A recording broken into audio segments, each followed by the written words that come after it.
Isang iligal na boxing nga at malaki nga ang premyo ang ipinakita nga ni Tobuts dito nga kay Makmak.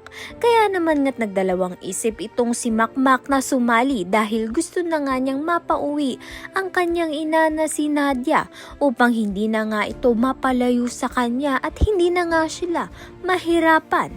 Subalit dahil nga nakita nga ni Makmak na ito ngang si Nadia ay sinasaktan nga ng kanyang amo.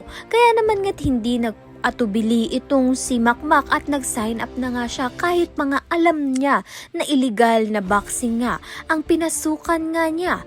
Gayunman, ito ngang si Makmak ay buong tapang nga siyang sumali. Wala ngang kaalam-alam ang lolo doming nga niya at ang kanyang mga pamilya sa ginawa nga nito ni Makmak.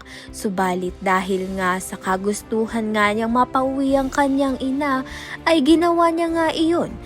Nagpatulong naman nga itong si Chloe sa kanyang kapatid na si Lance at nalaman nga ni Lance na ito ngang si Makmak ay sasali nga sa illegal boxing.